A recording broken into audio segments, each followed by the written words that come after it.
are two types of prisoners in the life of this world. One form being a lot more cruel than the other. You have the physical prisoner, the one who has been detained by shackles and chains, who is within a physical confinement. This is one type of imprisonment. Then you have a second type of imprisonment that is far more harsh and far more grueling. And that is when a person's heart is imprisoned by impulse and desire. Why do I say that it is far more harsh? Because a person, if his body is confined and shackled behind bars, can still be productive. The same, however, cannot be said about a person who finds his heart, her heart imprisoned by desire, by lust and by passion. This is the true detainee. And that is why Imam Ibn Taymiyyah, a man who experienced the prison life misery and died in a prison as well, he would say, the true prisoner, he said, is the one who has been imprisoned from the remembrance of Allah. And the true detainee is the one who has been detained by desire. And when you speak to this individual and you ask them, how is it that your diet has changed? Why are you so absent-minded? Why is it that we look at you but you're not quite there? Why have your sleeping patterns been disrupted? Why are you always so erratic and so irritable? The answer is always, I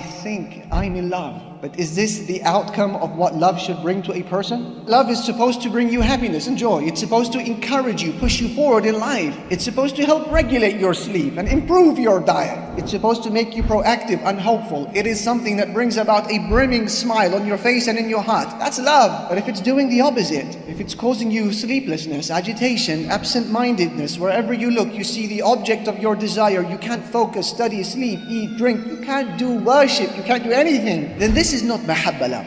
This is nearer to the concept of hawa, which we can translate as lust. And lust in our scripture generally has negative connotations. The word hawa in Arabic has two usages. The first, al-khulu, emptiness. And the second usage is as-suqutu, to plunge, to fall. So why has this word been given to the concept of lust? Because hawa, by its nature, is empty from all good. It is devoid of all good. And it causes a person to plunge, to fall into everything that is inappropriate. And when you ask this brother, this sister, after you offer them some advice or some harsh criticism about their behavior, about their relationships, about their social media browsing, you give them advice, they say, Ya akhi, I just want to be happy. That's why I'm in this relationship. I just want to be happy. I'm looking for happiness. But take it as a rule of thumb, a rule in life. The happiness that you are searching for will never be found in those places that Allah has prohibited. And if you don't understand this, my dear brother, my dear sister, trust me, you will miss the mark of happiness every single time. And that is why Imam Ibn Qayyim, he says that any individual who becomes attached to something other than Allah Jalla Jalaluhu will suffer at the hands of that thing 3 times.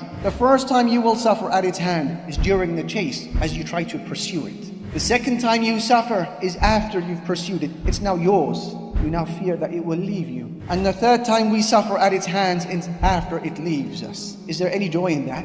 Imam Ibn Qayyim speaks about a man who was standing outside of his home when a very attractive woman passed by. And she was saying, Ayna tariqu ila hammami min jab? Where's the directions to hammam min jab? Hammam meaning a spa, a local spa in the area. And min jab is its name. So the man, he was now besotted and he pointed to the door of his house and he said, I think it's here. So she goes inside, she takes the bait, she didn't know. He follows her and he closes the door and she realizes that she's in a very unfortunate circumstance. And he begins to seduce her. So now she needs to get out of this difficult situation. So she thinks of a plan. She says, let's make this night worthwhile. Bring us something to eat, bring us something to drink first. He said, of course, I'm gonna bring you everything you want. And he rushes out of the house and he forgets to lock the door. And he comes back with his shopping. And guess what? She made a run for it.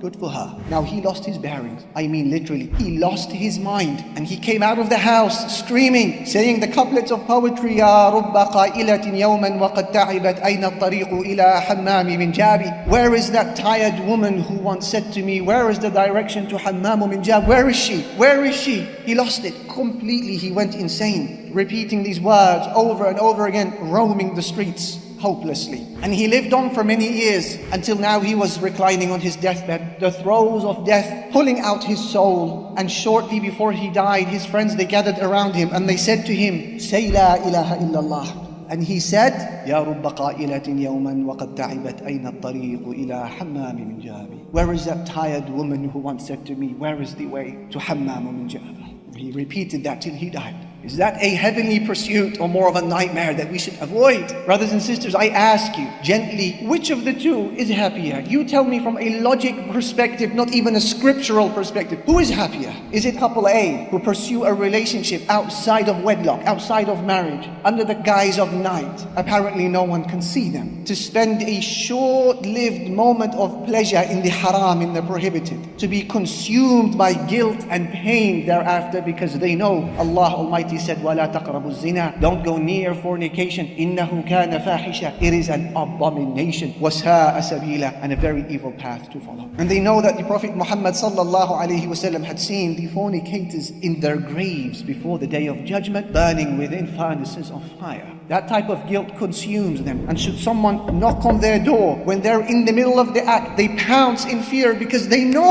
Allah does not approve, family does not approve, community does not approve. Guilt is consuming them. Then should she become pregnant, the pain and regret is compounded. And then should they choose to abort that child, the pain is compounded. Is this happiness? Or is it individual B who patiently waits for the arrival of that righteous spouse to come to them through dua and dhikr and good companionship and friends and community? They wait using salah as their weapon, and dua and hijab and lowering of the gaze and the fear of Allah and masjid and halaqa and Quran, Allahu Akbar, and the prayer of the night. For them to get married in the halal, in an open ceremony where everyone is invited and everyone is smiling and exchanging dua and giving gifts. And then should they spend an evening with one another that night, they are at peace because they know وَفِي بُضْعِ أَحَدِكُمْ صَدَقَةً. There is charity in carrying out your sexual relations when it is in marriage. And should someone knock on their door when they are in the middle of that act, they are unfazed. Why should they be fazed? We open the door, we don't open the door because Allah approves of us and our community approves of us and family approve of us. Who are we to fear? La ilaha illallah. And then should she become pregnant because of that union, the happiness is compounded. And should she deliver the child, there is a aqiqah, a feast, gifts, happiness, a meal, dua, an extension to your heritage, a righteous boy or girl. The happiness is compounded. Who is happier? They've sold us a lie when they told us that happiness can be found in the prohibited. La ilaha illallah. La yastawi al-khabith wal-tayyib. Allah said, وَلَوْ أَعْجَبَكَ كَثْرَةُ الْخَبِيثِ. The filthy and the pure, they are not equal, even though you may be impressed by the quantity of the evil. فَاتَّقُوا اللَّهِ. So be conscious of Allah. Ya ulil albab. O people of intellect. لَعَلَّكُمْ تُفْلِحُونَ. So that you may be successful. Refuse the fate of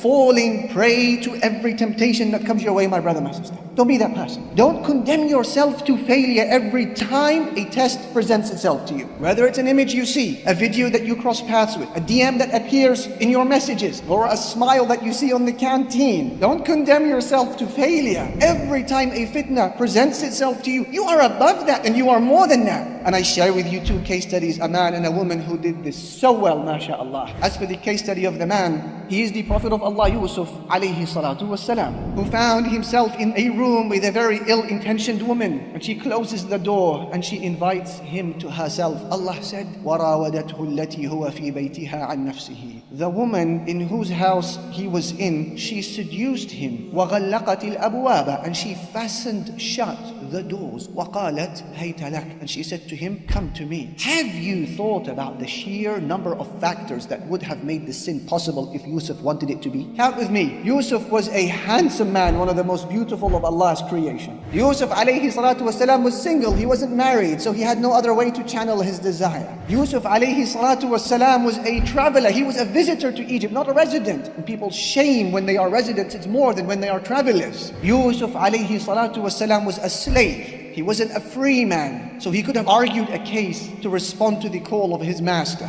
And then the woman, number 5, she was a beautiful woman. Number 6, a high-ranking woman who could have covered up the crime. Number 7, she closed the doors herself. She fastened them shut. Nobody was going to see what was about to happen. Number 8, she was the one who was making the advance. He had no fear of rejection. Number 9, she threatens him with prison if he does not respond. Is this your average fitna? Is this your average text message from your ex who says to you, honey, I miss you, it would be nice for us to link up?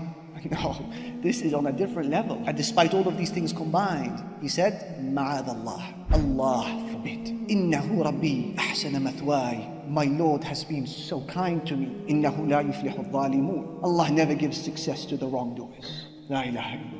And as for the case study of the woman I promised to share with you, Al-Bayhaqi narrates in his Shu'ab al-Iman that there was an Arab Bedouin woman who found herself in the unfortunate circumstance of being alone with another Arab Bedouin man. And so he began to seduce her. She said to him, because she is righteous, "Woe to you, أَمَا لَكَ زَاجِرٌ مِّن كَرَمْ أَمَا لَكَ نَاهٍ مِّن دِينٍ?" Where is your religion, man? Where is your honor and your chivalry? How dare you, she said to him. That is the response of a chaste woman. And then he says to her flirtingly, "Wallahi la yarana illa al-kawakib." Why are you panicking? No one can see us but the planets. And then she delivered the thunderbolt of a message. She said to him, "You say to me, nobody can see us but the planets. What about the Lord, Allah, who placed those planets there?" What do these examples have in common? Both Yusuf alayhi salam and this woman. They saw Allah Almighty before their very eyes, figuratively speaking, and they imagined the standing before their Lord on the day of judgment, and so they withdrew, they refrained. And Allah praises these individuals and He says about them, وَأَمَّا مَنْ خَافَ مَقَامَ رَبِّهِ. As for the one who fears the standing before his Lord, وَنَهَى النَّفْسَ عَنِ الْهَوَى, and restrains his soul from the impermissible desire, the hawa. Did you hear it? فَإِنَّ الْجَنَّةَ هِيَ الْمَأْوَى. Good news, paradise will be the home. Who is this person? Our scholars have described him and her. Ibrahim al-Nakhai and Mujahid and others have said it's in reference to a person who was on the verge of disobeying Allah and then remembers his standing before his Lord, and so they walk away from that sin out of fear of Allah.